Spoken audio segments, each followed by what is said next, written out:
In this episode of the Stories to Sleep To, you will listen to The Temple Beneath the Ceiba Tree, a Maya story.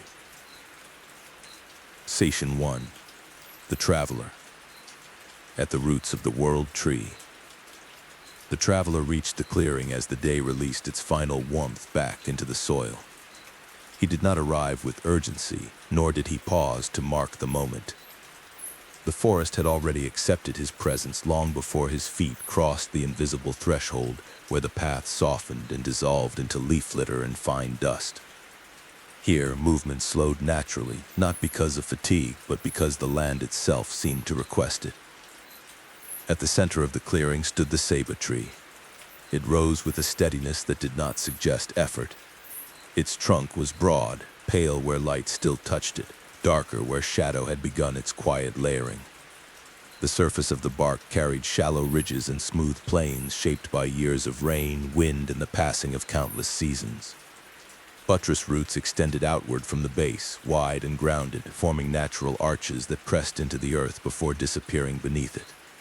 These roots did not appear to grip the soil, they rested within it, as if the ground and the tree had agreed long ago on how weight should be shared. The traveler had seen Ceiba trees before, though never one like this. In villages and along roads, they were often landmarks, used for shade, for gathering, for orientation. This one stood apart. There were no structures nearby, no cut stones, no cleared space shaped by human hands. The forest grew close around it, yet left just enough room for the clearing to exist, as though the space had been held open deliberately. He approached without expectation.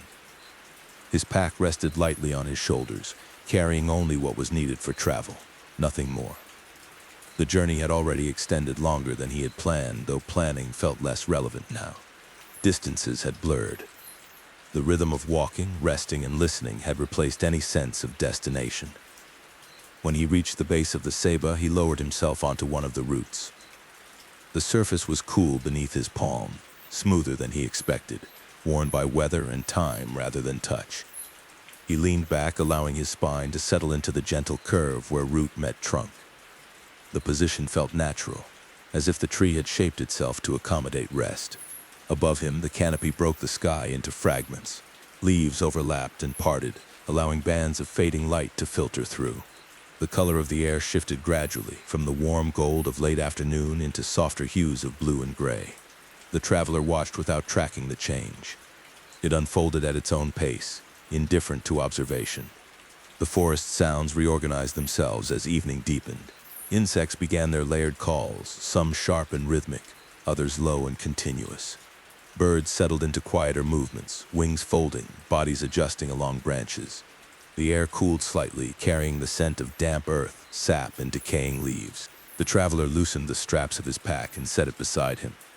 He did not lie down, he did not close his eyes immediately. He remained upright, breathing slowly, allowing his body to register the stillness that had gathered around him. His breath lengthened without conscious effort. Muscles released their memory of motion. He had no reason to think of the Ceiba as sacred. No story had led him here. No instruction had pointed him toward this place. Yet as he rested against the trunk, a sense of alignment settled over him, subtle and steady. Not comfort exactly, and not awe, but something closer to recognition. The tree did not respond outwardly. Its branches did not sway more than they had moments before. Its leaves did not rust with sudden emphasis. And yet the space beneath it seemed to deepen, as though the clearing held more than its visible dimensions suggested. Time passed without measure. The traveler's thoughts wandered briefly, then slowed. Memories surfaced and drifted away without attaching themselves. The usual internal narration that accompanied travel softened into something quieter. He listened more than he thought. It was then that he became aware of weight, a physical weight, and not pressure that caused discomfort. It was a presence that settled behind awareness, like the sense of depth one feels when standing at the edge of water whose bottom cannot be seen. The traveler did not tense. He did not shift his position. He allowed the sensation to remain, observing it without trying to name it. His hand rested against the root beside him. The surface felt slightly warmer now, though the air around him had cooled. The difference was subtle, almost imperceptible, yet persistent. He adjusted his palm, pressing it more fully against the wood, and noticed the faint vibration that moved through it. Note movement, a continuity, a steady holding. Images formed slowly at the edge of perception. They did not arrive as visions, nor did they interrupt his awareness of the clearing. They layered themselves gently over the present moment. Stone worn smooth by water that had moved across it for generations. Darkness that was not empty, but filled with quiet structure. The sound of droplets falling into unseen pools, each impact measured and unhurried. The traveler did not react outwardly. His breathing remained even. His body stayed grounded against the Ceiba's root. He did not feel as though he was being pulled anywhere. Instead, it was as if attention itself had extended downward, following the unseen paths beneath the tree. In Maya belief, the Ceiba was known as the world tree, the axis that connected different layers of existence. Its roots were understood to reach into the underworld, its trunk to anchor the surface world, and its branches to hold the sky. These ideas were not presented as abstractions, they were lived understandings, reflected in the placement of villages, the significance of caves, and the orientation of ceremonial spaces. The traveler did not consciously recall these beliefs. He did not recite them to himself. Yet as he rested beneath the Ceiba, the impressions he received aligned with that ancient framework, unfolding in a way that felt less like learning and more like remembering. The sense of depth below him became clearer, not as a single space, but as layers. Passages widened and narrowed, water gathered and released itself slowly. Stone surfaces carried the imprint of countless moments, held rather than erased by time. There was no fear in this awareness. The underworld, as it was understood in Maya cosmology, was not defined solely by danger or judgment. It was a realm of transformation, of balance, of processes that sustained the surface world above.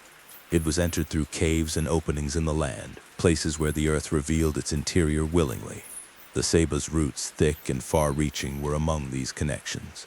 The traveler felt a subtle shift, as though attention from below had turned toward him, not curiosity and not scrutiny, recognition, quiet and impartial. He did not feel examined. He felt acknowledged. He remained still. The forest around him continued its evening rhythms. Insects called, leaves shifted gently.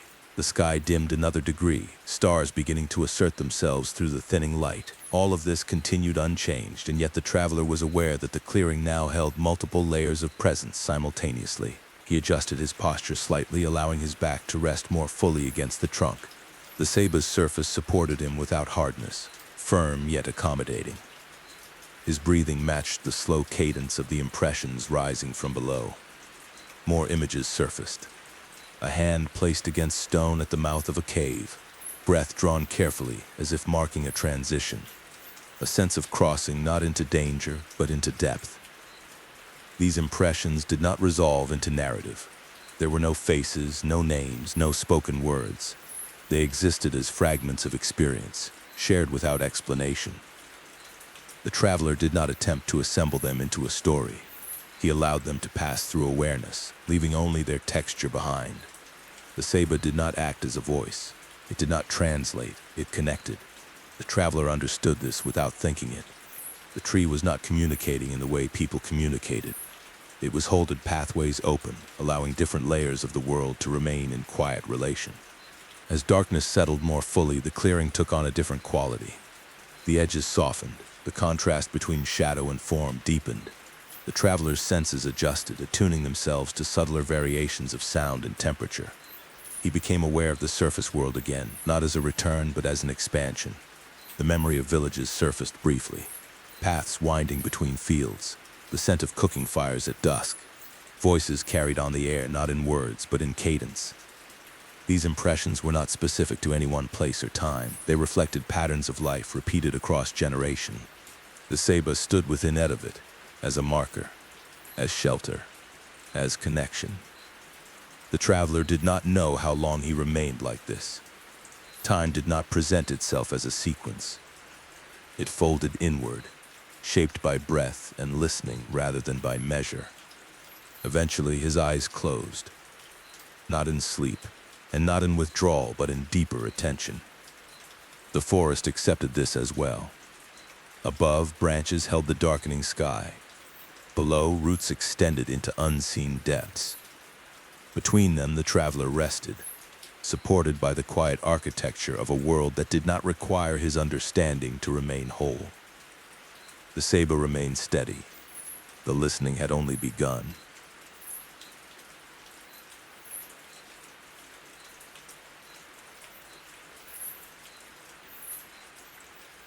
Session 2. Roots Descending. The Underworld Below. The traveler did not feel himself move, yet his awareness followed the direction of the Ceiba's roots as naturally as breath follows the body's need for air. The surface world remained present around him.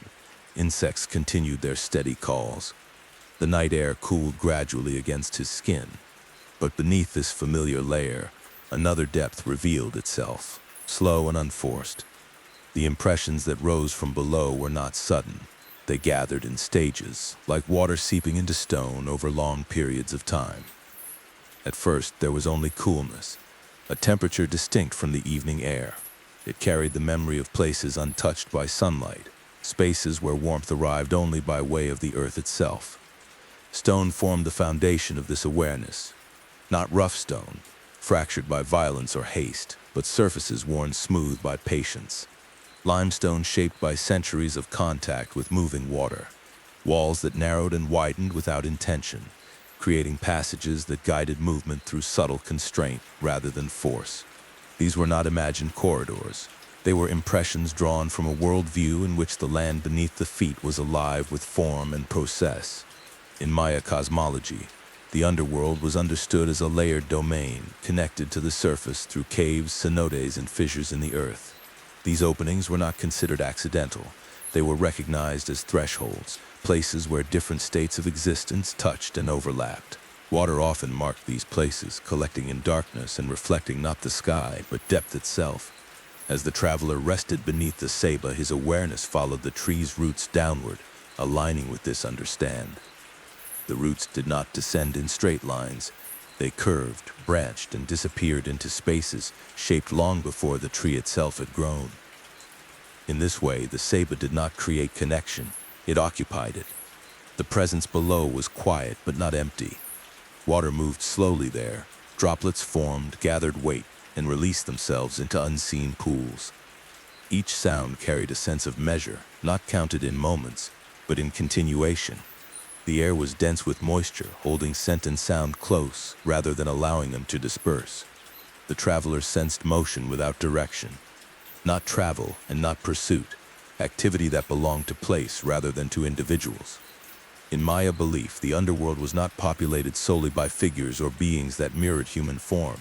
It was animated by forces of balance, by guardians of thresholds, by presences that maintained order through persistence rather than action. There were no spoken words. Instead, the traveler felt a subtle gathering of attention, a recognition that did not focus on him alone, but on the alignment that had formed between surface and depth. His stillness mattered. His listening mattered. Not because he had been chosen, but because he had not interrupted. Stone gave way to water in the impressions that followed. Broad pools lay beneath low ceilings, their surfaces barely disturbed. The water held memory, but as reflection, but as accumulation. Each drop that entered carried trace elements from the stone it passed through, altering the pool's composition by degrees too small to notice in a single moment. This was how time moved here, gradually, without emphasis. The traveler felt no urgency to understand. His awareness rested alongside these impressions, accepting their pace. The Ceiba's roots served as conduits, not transmit information, but allowing resonance. The same continuity that sustained the tree above sustained the spaces below. In documented Maya belief, the underworld was associated with transformation. Processes that were unseen but essential unfolded there. Seeds rested in darkness before growth. Water traveled through stone before emerging at the surface. Life passed through stages of dissolution before renewal. These ideas were not abstract philosophies. They were observations drawn from the land itself. As these understandings surfaced, they did so without instruction. The traveler did not feel taught. He felt accompanied. A deeper layer of presence made itself known. not as a form and not as a voice, but as density. A sense that certain spaces within the underworld held greater weight than others. Places where passages converged, where water slowed, where stone carried markings shaped by contact rather than carving. The traveler sensed thresholds, not barriers, but points of transition. In Maya tradition, thresholds were treated with care. Crossing them required attention, not force. Offerings were left. Silence was observed. These practices acknowledged that movement between layers of the world was not neutral. It altered balance. Beneath the Ceiba, the traveler did not cross. He remained at the surface, aligned but not entering. This distinction mattered. His awareness extended downward, but his presence did not impose itself. The impressions responded accordingly, remaining open without advancing. Water continued its slow work. Stone continued to hold. The traveler became aware of movement that did not belong to water or stone, a circulation of attention that flowed through the underworld's layered spaces. This was not travel along paths, but relation between places, an understand shared without words. In some Maya accounts, the underworld is described as containing multiple levels, each associated with different qualities of experience. These descriptions vary across regions and time periods, and much of what is known comes from Tatar-recorded sources. Where details cannot be verified with certainty, interpretation remains cautious. What remained consistent was the sense of structure. Note chaos, not void. Structure held by continuity rather than command. The traveler felt this structure as steadiness, the same steadiness he felt in the Ceiba's trunk above him. The same steadiness that allowed roots to press into soil without fracture. Attention shifted again, subtle and measured. The presence below acknowledged the traveler's listening as complete. There was no closing gesture, no withdrawal. The impression simply settled, like sediment find its place at the bottom of clear waters. Awareness expanded outward once more, encompassing the clearing, the night air, the weight of the tree against his back. The underworld did not recede. It remained present, layered beneath the surface, unchanged by being noticed. This, too, aligned with belief. The underworld did not require witness to exist. It required balance. The Ceiba held that balance, its roots extending into darkness, its trunk anchoring the surface, its branches preparing to receive the sky above. The traveler rested within this alignment, supported by connections older than any path he had walked. His breathing remained slow. The forest continued its rhythms. Below, water shaped stone, and stone guided water, as it always had. The roots descended. The listening continued.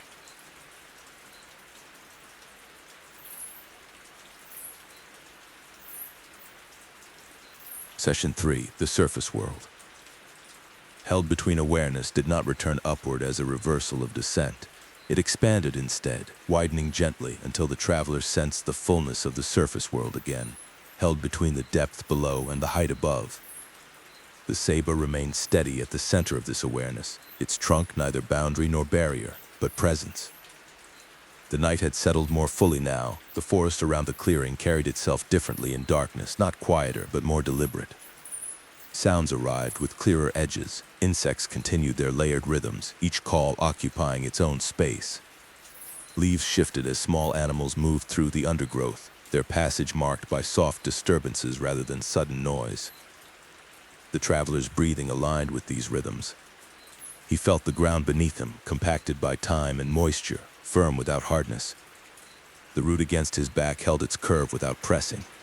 Above, the canopy allowed fragments of starlight to filter through, each opening between leaves revealing a distant point of light that did not flicker or hurry. The surface world revealed itself not as a single place, but as continuity. Paths formed first in the impressions that gathered, narrow tracks pressed into earth by repeated passage, their edges softened by rain and growth. These paths did not impose themselves upon the land. They followed its contours, bending around trees, dipping toward water, rising gently where stone lay close beneath the soil. The traveler sensed them without seeing them, as lines of familiarity rather than routes to be followed. Along these paths, the memory of villages emerged, not as structures isolated from their surroundings, but as arrangements shaped by proximity to water, soil, and shade. Thatched roofs angled to release rain, walls woven and plastered with care. Open spaces between dwellings allowed air to move freely, carrying scent and sound without obstruction. Firelight glowed in these impressions, low and contained. Cooking fires burned steadily, their smoke rising and dispersing into the night air. The scent of maize, beans, and squash lingered, not sharply, but as warmth carried on breath. These were not scenes anchored to a single moment. They reflected patterns repeated across seasons and generations. The Ceiba stood within these patterns. In many Maya communities, Ceiba trees marked important spaces. They were not always set apart by walls or stone platforms. Often their significance lay in their constancy. They offered shade and heat, orientation in travel, and presence during gatherings that required no announcement. The traveler sensed this role intuitively, feeling how people moved around such trees with familiarity rather than reverence alone. Children passed beneath branches while at play. Elders rested in shade during the heat of day. Messengers paused briefly, packs set down, breath regulated before continuing onward. These moments did not register as events. They accumulated quietly, shaping the space through use rather than ceremony. The surface world held labor as well. Fields opened beyond village edges, cleared through careful cutting rather than removal. Trees were thinned, not erased, allowing light to reach cultivated plants while preserving soil stability. The traveler sensed the rhythm of planting and tending, the repeated gestures that aligned human effort with seasonal change. Maize stalks rose and matured, their leaves rustling softly in response to even slight movement of air. Beans climbed upward along supports, squash spread across the ground, broad leaves shading soil to retain moisture. These arrangements reflected observation rather than dominance, shaped by attention passed down through practice. The Ceiba did not stand apart from these fields. Its roots extended beneath them, drawing from the same water, resting within the same earth. In this way, the tree belonged equally to forest and field, bridging spaces without distinction. The traveler felt the presence of people without focusing on individuals. Voices carried as cadence rather than speech. Laughter rose and fell, brief and unforced. Conversations unfolded without urgency, shaped by familiarity rather than exchange of information.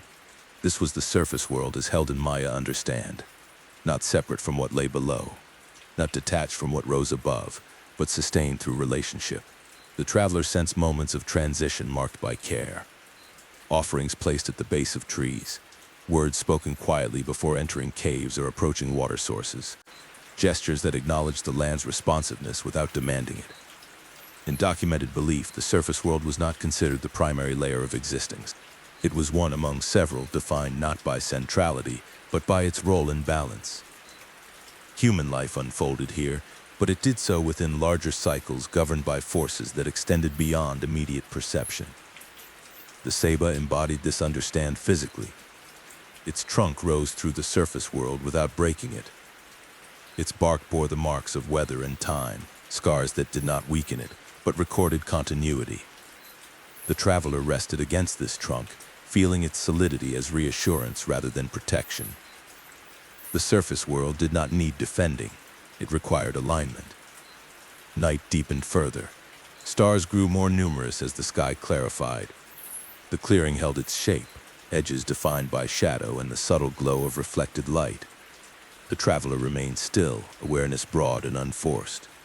He sensed movement above as well now, not yet the sky realm in full, but the presence of height. Branches shifted slightly, leaves brushed against one another. Birds adjusted their positions, feathers settling, bodies conserving warmth. The surface world responded to this overhead presence without reaction.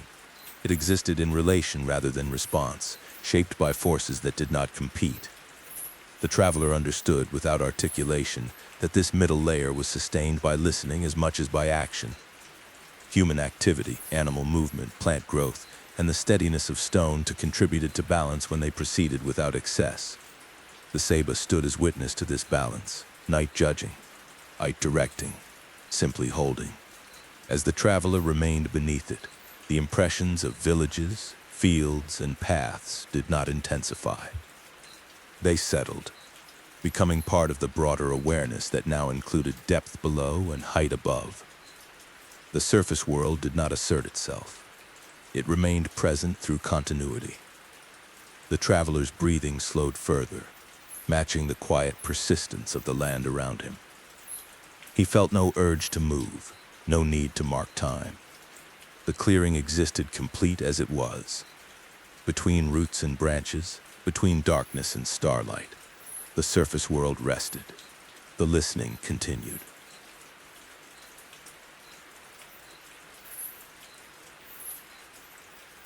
Session 4. The trunk as temple and axis. The Ceiba did not separate the layers of the world. It joined them.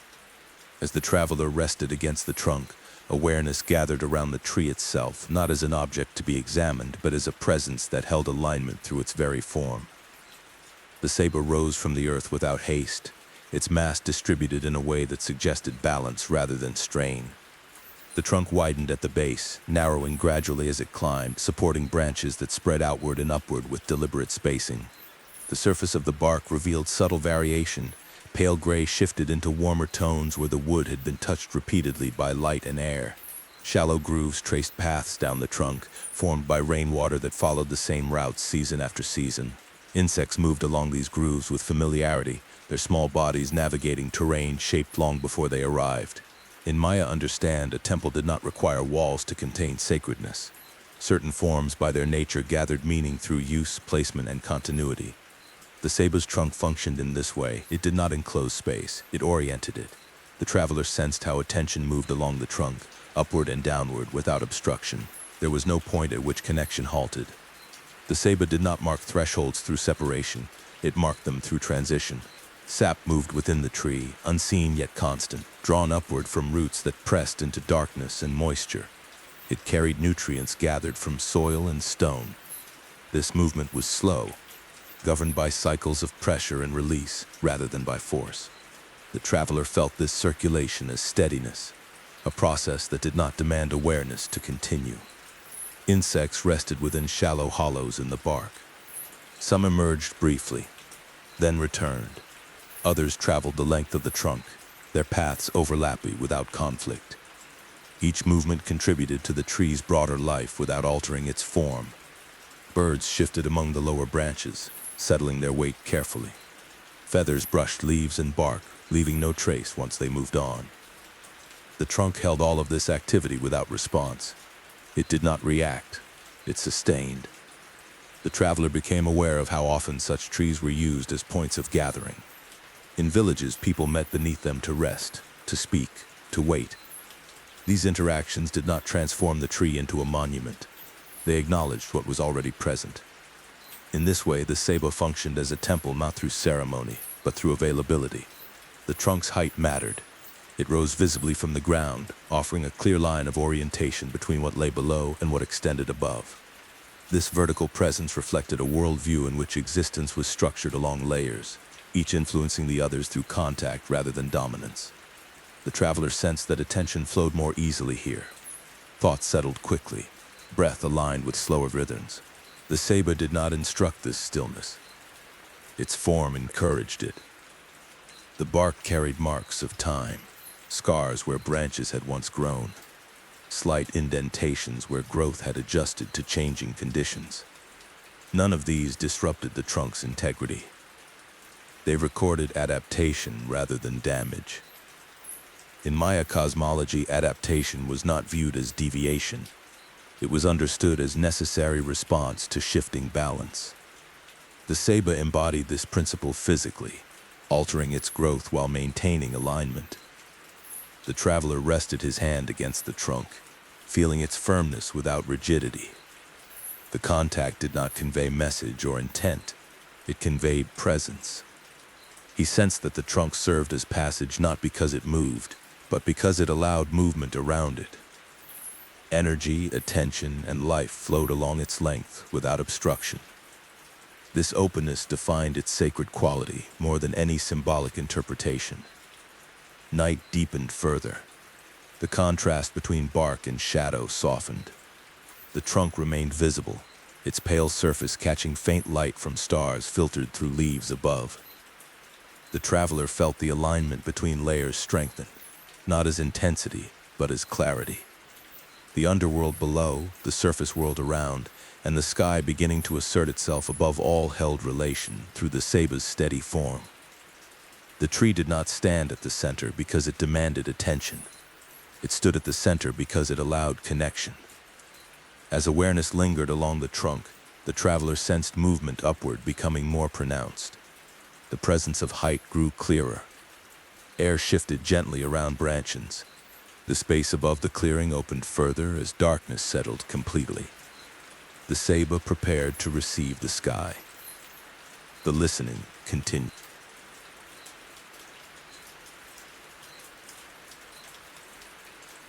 Session 5, Branches and the Sky Realm. The awareness that had gathered along the Ceiba's trunk continued upward without effort. There was no sense of ascent as movement, only a gradual widening that included the height above the clearing as naturally as breath includes air. The traveler remained still beneath the tree, yet the space overhead became increasingly present, defined not by distance but by openness. Branches extended outward in broad arcs, their forms shaped by years of growth guided by light and balance. Each branch followed its own path, yet none crowded another. Leaves clustered in overlapping layers, allowing glimpses of the sky to appear between them. These openings framed the darkness above, turning the sky into a pattern of depth and points of light. The traveler's attention rested among these branches, sensing how they held the space between earth and sky without tension. The Ceiba's crown did not push upward, it received what came. In Maya cosmology, the sky realm was not distant or abstract. It was present above the surface world, structured and ordered, moving according to rhythms observed over generations. The movement of stars, the passing of clouds, and the cycles of light and darkness were understood as expressions of balance rather than spectacle. As night settled fully, stars emerged with clarity. They did not appear suddenly. Each point of light revealed itself gradually as the sky deepened, until patterns became visible. The traveler did not name them. He did not trace their paths or assign meaning through symbols. He simply perceived their steadiness. Birds occupied the upper reaches of the Ceiba now, their bodies quiet, their presence marked only by slight adjustments of weight along branches. Feathers brushed leaves, producing sounds so faint they blended with the surrounding air. These birds did not announce themselves. They participated in the sky realm through stillness. The traveler sensed the air moving gently above him. Not wind, but circulation. Warmth released from the day rose slowly and dispersed, replaced by cooler currents that carried the scent of leaves and distant water. The Ceiba's branches shaped this movement, breaking and redirecting it without resistance. In documented Maya belief, the sky was layered just as the underworld was. Different heights were associated with different qualities of presence. Clouds moved through one layer, birds occupied another. Celestial bodies traced paths beyond immediate reach. While specific descriptions vary across sources, the consistent understanding was one of structure and relation rather than emptiness. The traveler sensed this structure as spaciousness rather than division. The sky did not press down, it opened outward. Light played a subtle role here. Starlight filtered through leaves, catching on bark and root surfaces below, connecting upper and lower layers through reflection rather than direct illumination. This light did not reveal details sharply. It softened them, allowing forms to remain partially known.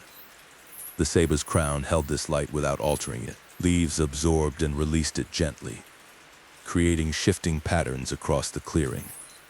The traveler watched these changes without tracking them, aware that they belonged to a rhythm that did not require attention to continue. The presence of the sky realm carried a sense of order that was not imposed. Stars followed their courses, birds maintained their positions. Air currents moved without interruption. None of this required intervention. In Maya understand, such order was not fixed. It was maintained through cycles. Night followed day. Dry seasons alternated with rains. Celestial movements informed calendars that guided planting and ceremony. These observations were grounded in patience rather than prediction. The traveler felt this patience in the sky above him. There was no urgency in its movement, no demand for response. As awareness lingered among the branches, impressions arose of times when people gathered beneath the Ceiba to observe the sky. Not as spectacle, but as orientation. Elders spoke quietly. Younger listeners watched without interruption. Knowledge passed through presence rather than instruction. These impressions remained general, unanchored to specific moments or figures. They reflected continuity rather than event. The Ceiba did not frame the sky as something separate. It integrated it into the world below. Branches extended outward like steady hands, holding space for light, air, and movement to pass through. The traveler sensed the sky realm acknowledging the alignment below, not through response, but through steadiness. The same calm that held stone and water in the underworld held stars in their courses above. As the night deepened, the clearing became a place where layers overlapped gently. Roots pressed into darkness. The trunk anchored the surface. Branches received the sky. None competed. None dominated. The traveler remained at rest, supported by this vertical harmony. His breathing matched the slow expansion and release of the air around him. Thoughts drifted without attachment. Above, stars continued their patient movement. Birds slept. Leaves held stillness between slight motions. The sky remained. The listening continued.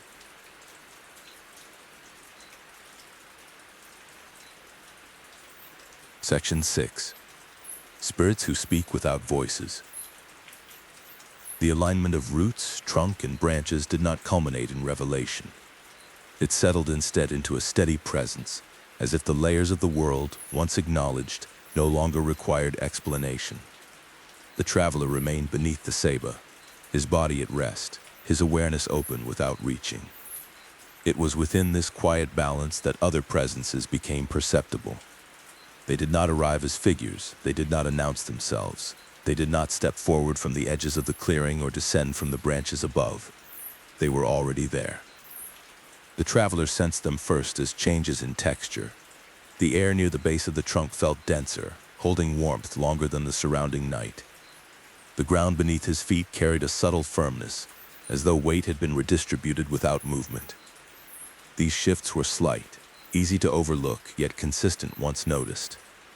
In Maya belief, spirits were not understood as separate from place. They were expressions of memory, of continuity, of relationships sustained over time. Some were associated with ancestors, others belonged to landforms, to water sources, to specific trees. They did not require invocation to exist. They responded to attention rather than demand. The traveler did not attempt to focus on any single presence. His awareness remained broad, receptive. In doing so, he allowed the impressions to gather naturally.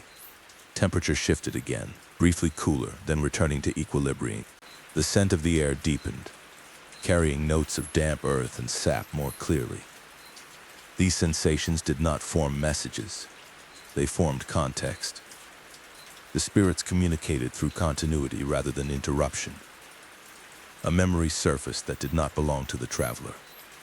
A sense of hands working soil with care, fingers pressing seeds into prepared earth. The memory carried no image of faces, no indication of time. It existed as repetition, as knowledge passed through motion rather than speech. Another impression followed. The quiet of dawn before the first activity of the day. Mist lingering close to the ground. Breath visible briefly in cool air before dispersing. This too was not presented as instruction. It was shared as recognition. The traveler did not feel addressed. He felt included. In some recorded accounts, spirits were said to communicate through dreams, through sensations encountered during waking stillness, or through changes in the natural environment. These forms of communication did not rely on language. They relied on attention. The Ceiba facilitated this exchange without directing it. Its presence created a stable point where impressions could gather without dispersing. The spirits did not use the tree as a conduit. They existed alongside it, sustained by the same continuity. The traveler sensed that some presences carried the weight of long observation. They had witnessed seasons turn repeatedly. They had observed paths shift, villages form and fade, forests thicken and thin. This witnessing did not result in judgment. It resulted in steadiness. Other presences felt lighter, more immediate. The awareness associated with insects, with small animals moving through undergrowth, with birds adjusting their balance along branches. These presences did not distinguish themselves as lesser or greater. They occupied their places fully. The traveler felt how these layers of presence overlapped without confusion. Each maintained its own rhythm, its own scope, contributing to balance through persistence rather than coordination. No questions were posed. No answers were offered. The exchange did not depend on clarity of meaning. It depended on duration. As the traveler continued to rest, impressions shifted gently, like light moving across surfaces as the night progressed. Some presences receded slightly, their influence blending back into the broader context. Others remained steady, anchoring awareness without drawing focus. The traveler noticed a subtle internal change. His thoughts slowed further, losing their tendency to resolve or conclude. Attention rested where it was placed without effort. This was not a trance. It was a deepening of ordinary awareness. In Maya understand, balance was maintained through reciprocity. Attention given was attention returned. The traveler's listening was not passive. It was participation. The spirits did not instruct him to act. They did not request offering or movement. The exchange remained complete as it was. Gradually, the density of presence softened, not through departure, but through integration.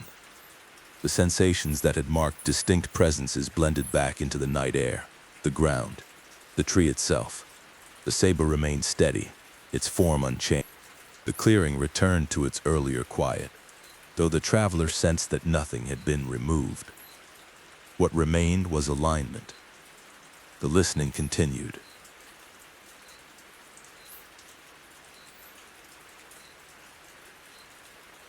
Section 7. Layered worlds and cyclical time. Time did not announce itself beneath the Ceiba. It revealed itself through repetition, through the steady return of familiar sensations that did not repeat in exactly the same way. The traveler remained seated at the base of the tree, yet awareness now extended across moments rather than spaces, sensing how past, present, and continuity rested together without urgency. The night progressed almost imperceptibly. Stars shifted their positions slightly, their movement noticeable only through patience. The air cooled another degree, then steadied.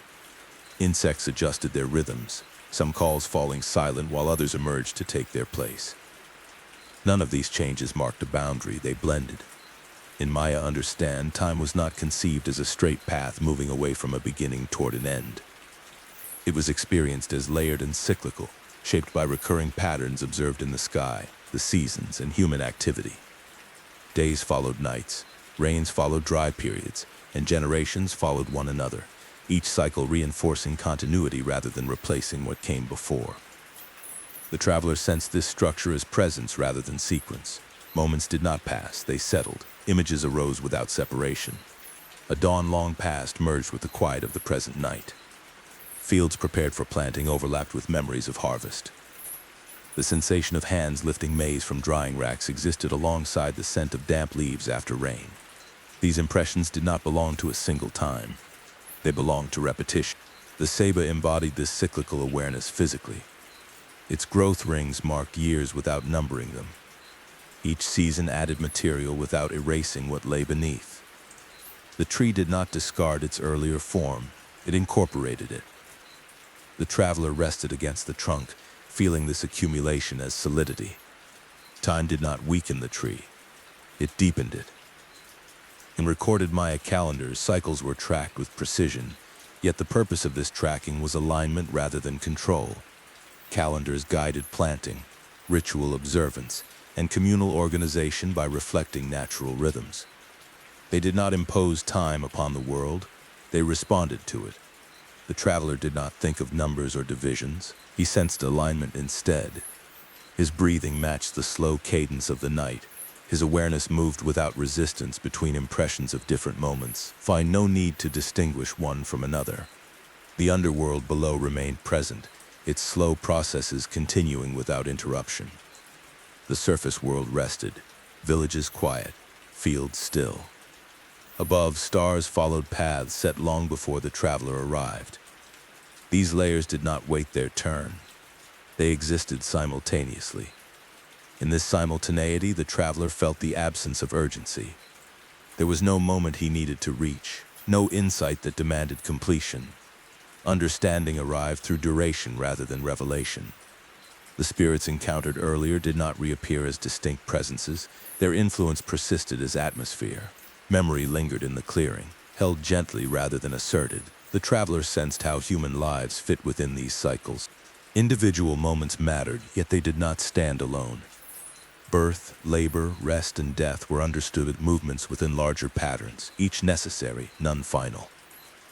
This understanding did not diminish individual experience, it contextualized it. The Ceiba stood as witness to countless such cycles. People rested beneath it, departed, and were replaced by others. Seasons passed, storms arrived and moved on. The tree adjusted its growth, shed branches, extended new ones. Continuity remained. The traveler felt comfort in this persistence. Not comfort rooted in permanence, but in reliability. The world continued to hold itself together without requiring resolution. As awareness rested in this layered time, thought softened further. The mind did not attempt to organize impressions into order, it allowed them to coexist. Night deepened toward its later hours, the air grew cooler, then stabilized. The stars shifted again, subtle and steady. Somewhere in the distance, a bird stirred briefly before settling once more. The traveler remained still. Time continued. The listening continued.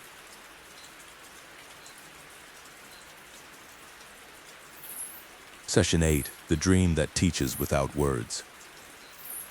The dream came without shape. There was no clear moment of arrival, no doorway crossed between waking and sleep. Instead, the cornkeeper found himself already within it, as though awareness had simply widened while the body rested. He did not stand or walk. He was present, suspended within sensation rather than space. At first, there was only weight. Not heaviness, but density, the feeling of substance existing all around him. It was the weight of soil packed by rain and time, pressing gently yet firmly, holding its form without effort. He felt this weight not against his skin, but within his chest and limbs, as if his body had remembered something older than posture or breath. The scent came next. Warm earth after rainfall, crushed leaves, the faint sweetness of maize sap drying in the sun. These smells did not drift toward him. They surrounded him completely, without direction or source. Each carried memory, not as image, but as familiarity, the kind that settles deep in the body and does not require naming. There was movement, slow and deliberate. He sensed roots extending, not growing, but continuing.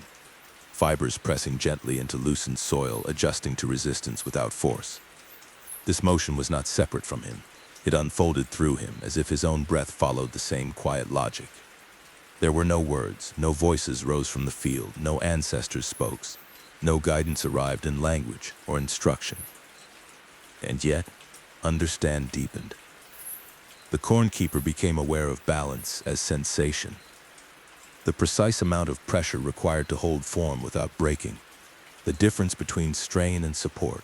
The subtle negotiation between firmness and openness that allowed life to persist beneath the surface. He felt the way moisture moved through soil, not quickly, not freely, but patiently, following paths shaped by countless prior movements. Water did not rush, it listened. The dream shifted, though nothing changed. Now there was warmth, not heat, but the steady presence of the sun filtered through leaves and time. He felt this warmth spread across surfaces, drawing energy upward without urgency. Growth was not compelled, it was invited. The cornkeeper sensed the body of the field as a single, breathing whole. Leaves adjusting angle by fractions, stalks thickening invisibly. Kernels forming layer by layer, each stage indistinguishable from the last until fullness arrived. There was effort here, but no struggle. This was when understand settled fully. Life did not advance through force, it persisted through alignment. The dream offered no lesson framed as truth. It did not contrast right and wrong, success and failure. Instead, it revealed a single continuity, that care expressed itself through attention, and attention through presence. He felt how neglect appeared, not as punishment, but as thinning, a loosening of connection. a quiet drifting away from balance. He felt how care returned not as reward, but as density restored. Roots meeting resistance and adjusting, leaves finding light and hold it. The cornkeeper sensed his own life within this pattern. His past actions existed here not as memory, but as structure. The way soil had been turned gently rather than broken. The way harvest had been timed rather than rushed. The way silence had been allowed to guide decisions. These actions had shaped pathways for water, for growth, for continuation. The dream did not ask him to change. It showed him that he already had. Gradually, sensation softened. The weight remained, but loosened. The sense thinned into quiet familiarity. Movement slowed until it was indistinguishable from stillness. There was no ending. The cornkeeper did not wake abruptly. Awareness narrowed gently, like light receding from leaves at dusk. When his eyes opened, the world was unchanged. Morning light rested on the village. The field waited, as it always had. And yet something had settled permanently. From that night onward, the cornkeeper no longer felt the need to listen for messages. Listening itself had become his state of being. The dream did not return. It did not need to. What it had offered was not knowledge to remember, but orientation to remain within. A way of moving through the world that required no words at all. And the field, though silent, continued to change.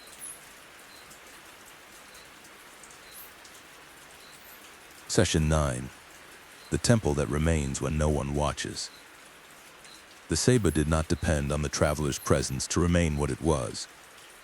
As he rested beneath its roots, the tree continued its quiet work without alteration, hold together layers of world that extended far beyond a single moment of attention. The clearing did not become sacred because it was noticed. It was noticed because it had always held alignment. When awareness widened beyond the traveler, the Ceiba remained at the center of a continuity shaped by time rather than by witness. Long before anyone paused beneath its branches, the tree had grown according to rhythms that did not require recognition. Rain fell, roots extended, leaves unfolded and withdrew. These cycles repeated with patience, indifferent to observation. Seasons passed through the clearing without announcement.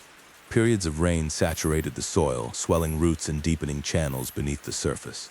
Dry intervals followed, drawing moisture upward through trunk and branch, redistributed what had been gathered below. The Ceiba adjusted continuously, responding without urgency. The traveler sensed these longer movements not as images but as weight, the weight of duration, the accumulation of countless days layered without record. The tree held storms that had bent its branches without breaking them.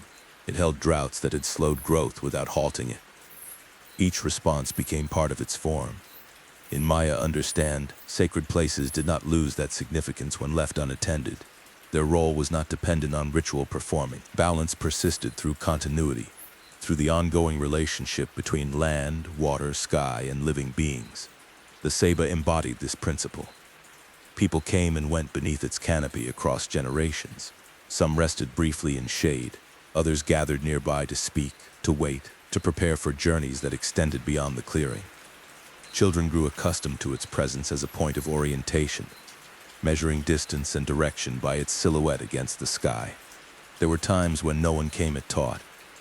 During these intervals, the clearing did not diminish. Insects continued their cycles, birds nested and departed. Roots pressed steadily into the soil, exploring moisture and mineral without preference. The tree did not require company to remain complete. The travelers sensed how memory accumulated in such places without being stored consciously. The ground beneath the Ceiba had felt countless footsteps. It had received offerings placed quietly and without record. It had absorbed fragments of conversation, laughter, grief, and silence. These impressions did not linger as stories. They lingered as familiarity. Paths shifted over time. Some grew more pronounced as travel increased. Others softened and disappeared, reclaimed by growth. The Ceiba remained, its position unchanged, serving as a reference point even as roots altered. In documented Maya landscapes, certain trees marked enduring centers of orientation. They were not always designated formally. Their significance emerged through use and persistence rather than decree. The Ceiba's stature and longevity naturally lent themselves to this role. The traveler understood that the temple beneath the Ceiba was not constructed and could not be dismantled. It existed through relationship rather than architecture. When no one watched, the relationships continued. The underworld below remained active, water shaping stone, stone guiding water. The surface world rested and moved through cycles of growth and decline. The sky above traced patterns that informed life below without interruption. The Ceiba held these layers together whether or not they were acknowledged. This endurance carried no sense of superiority. It did not suggest permanence in opposition to change. It suggested continuity through adaptation. The traveler felt comfort in this understanding, not because it promised stability forever, but because it demonstrated resilience without assertion. As night progressed toward its later hours, the clearing remained still. The traveler's presence became just one among many that had passed through this space. His awareness did not seek to mark the moment. The Ceiba remained. The temple remained. The listening continued.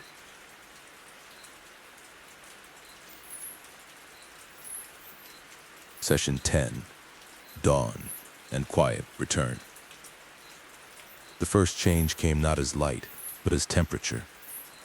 The air at the edge of the clearing cooled briefly, then steadied, signaling the approach of morning long before the sky reflected it. The traveler remained seated beneath the Ceiba, his body still aligned with the tree's roots, his awareness resting without anticipation. Night did not end suddenly. It thinned. Stars lost some of their sharpness as the sky began to hold a different kind of depth. Darkness softened, becoming less opaque, less defined.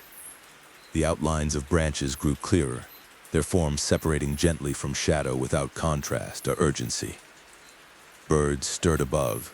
At first, there was only movement, a shift of weight along a branch, a brief adjustment of feathers. Then, one call emerged, low and measured, not yet a declaration of day, but an acknowledgement of change. Other calls followed at intervals, spaced rather than layered, each sound occupying its own place in the quiet. The traveler's breathing adjusted to this subtle reorganization of sound. He did not open his eyes immediately. He allowed the transition to unfold fully, sensing how the clearing changed its character without altering its essence. Light entered gradually. It filtered through the Ceiba's branches as a pale presence, catching the edges of leaves and tracing faint lines along the trunk. The bark revealed more of its texture now, grooves and smooth planes becoming visible as the sky brightened. Dew gathered on leaf surfaces and along the forest floor, reflecting light without sparkle. The ground beneath the traveler felt firmer in the cool of morning. Moisture held close to the soil, carrying scent upward. The smell of earth deepened, mingling with sap and the faint sweetness of decaying leaves. The traveler opened his eyes. The clearing appeared unchanged. The Ceiba stood as it had through the night, its roots spread wide, its trunk steady, its branches extending upward with calm assurance. The forest remained close around the clearing, its boundary defined by growth rather than design. Nothing had been altered by the night's listening. This was not disappointment. It was confirmation. In Maya understand, balance did not announce itself through visible transformation. It revealed itself through continuity. Dawn arrived as it always had, not as an ending, but as another turn within a cycle that required no acknowledgement to proceed. The traveler shifted slightly, testing the return of movement. Muscles responded without resistance. His body felt rested, though he had not slept in the usual sense. Stillness had served its purpose. He gathered his pack and set it across his shoulders. The motion felt natural, unremarkable. There was no hesitation, no sense of leaving something unfinished. Before stepping away, he placed his hand briefly against the Ceiba's trunk. The contact was simple. The bark felt cool beneath his palm, solid, present. The tree did not respond, and none was expected. The gesture did not mark a farewell. It acknowledged continuity. The traveler turned and began to walk, following the path that led away from the clearing. His steps pressed into the damp earth, leaving impressions that would soften and disappear with time. The forest accepted his movement without shift or pause. Behind him, the Ceiba remained. Morning unfolded fully. Light spread through the canopy, illuminating leaves, branches, and ground in equal measure. The forest resumed its daytime rhythms, insects adjusting, birds calling more frequently, small animals moving through undergrowth. The clearing did not close, it remained open, held by the Ceiba's presence, ready to receive whatever moments passed through it next. The listening had not ended. It had simply changed form. Session 11, continuing the story through listening. The traveler's footsteps faded into the forest without leaving a lasting mark. The path accepted his passing as it had accepted countless others, softening impressions with time and growth. Soon there was no indication that anyone had rested beneath the Ceiba during the night. The clearing remained. Morning continued to unfold with unhurried certainty. Light filtered through the canopy in shifting patterns, illuminating patches of ground before moving on. Insects adjusted their activity to the warming air. Birds settled into daytime rhythms, calls spreading more freely through the forest as the night's quiet released its hold. The Ceiba stood at the center of this continuity, unchanged by the traveler's presence or departure. Its roots remained pressed into the soil, extending downward into darkness and moisture where unseen processes continued their patient work. Its trunk held steady, bearing the marks of time without strain. Its branches reached upward, receiving light, air, and the slow movement of the sky. Nothing about the tree suggested completion. In Maya understand, cycles did not conclude. They turned. What had occurred beneath the Ceiba during the night did not resolve into lesson or instruction. It did not demand remembrance. It did not ask to be retold. The alignment that had formed between layers of world remained intact because it had always been present. The underworld continued its shaping of stone and water. The surface world resumed its patterns of movement, labor, rest, and growth. The sky traced its steady courses overhead. These layers existed together without interference, each sustaining the others through balance rather than command.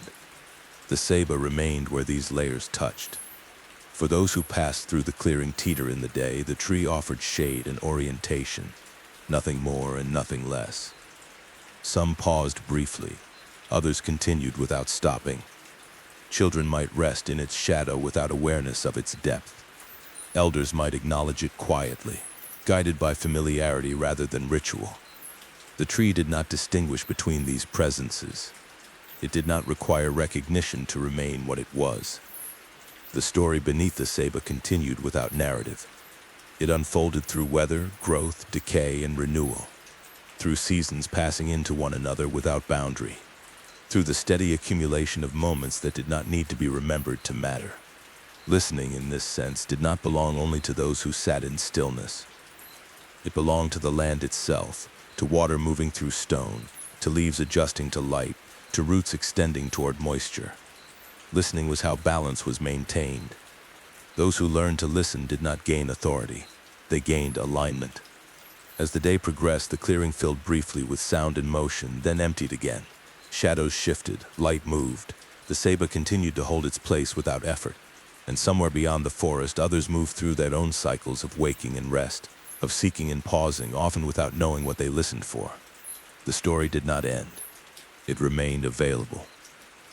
If you found rest in this slow journey beneath the Ceiba tree, you are invited to continue listening. Stories like this are shared here regularly, each one shaped to offer calm, continuity, and quiet exploration of the past. If you would like to return to spaces like this again, consider liking the video and subscribing to the channel. It helps keep these long, unhurried stories available for future evenings and nights. For now, the Ceiba remains. The world continues, and listening is always possible.